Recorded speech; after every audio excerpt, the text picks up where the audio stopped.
Hello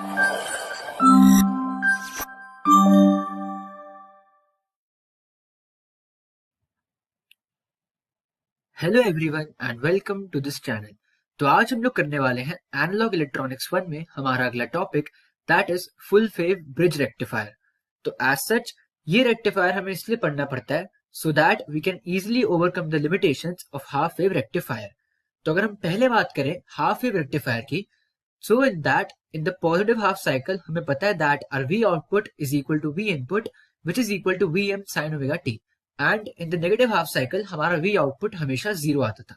second problem was the ripple factor which was very high that is 121%।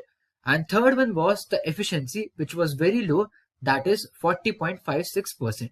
तो as सच जो हमारा full wave bridge rectifier होता है वो इन सारी लिमिटेशंस को कवर कर लेता है। Now if we talk about the circuit, तो कुछ ऐसा हमारा सर्किट होता है for full wave bridge rectifier. तो एज सच अगर हम बात करें पॉजिटिव हाफ साइकिल की, तो यहाँ पे हमने एज सच हमारा पॉजिटिव टर्मिनल कनेक्ट किया है एंड इस साइड पे हमारा नेगेटिव टर्मिनल है।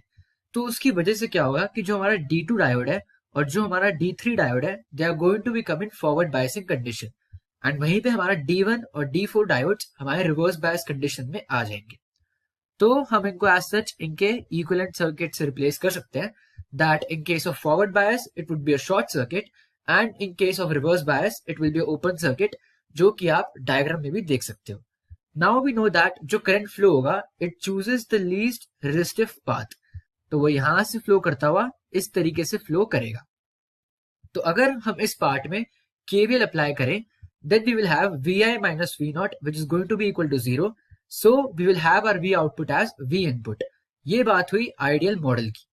अगर हम लोग बात करें that in case of constant voltage drop model क्या होगा, तो एज सच हमें यहाँ पे हमारा बायसिंग वोल्टेज VB लगाना पड़ेगा। तो उसकी वजह से जो इक्वेशन आएगा that is going to be V not which is going to be equal to VI minus 2VB। नाउ 2VB इसलिए बिकॉज एक बार VB यहाँ पे होगा इस डायोड के लिए एंड एक बार VB यहाँ पे होगा इस डायोड के लिए।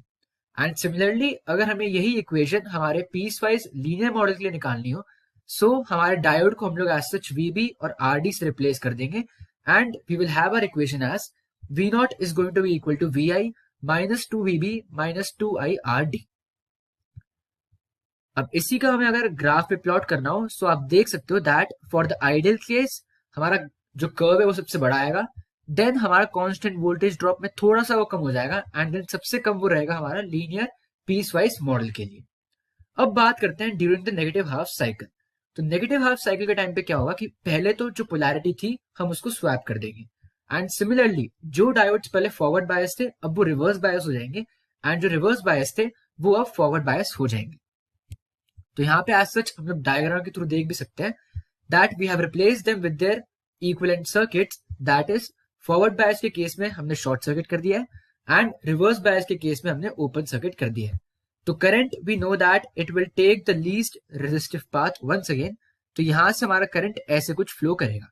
सिमिलरली जब वापस से हम लोग एज सच इसमें KVL अप्लाई करेंगे then we will again have the same equation that is VI minus V not which is going to be equal to 0।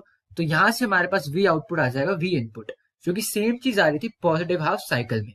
तो हमारा जो ग्राफ बनेगा it would be like this and यही चीज हमारे half wave rectifier में नहीं थी। In negative cycle it used to provide a zero output, but in case of full wave rectifier we have our output like this. So that was all for this video and I will see you in the next one.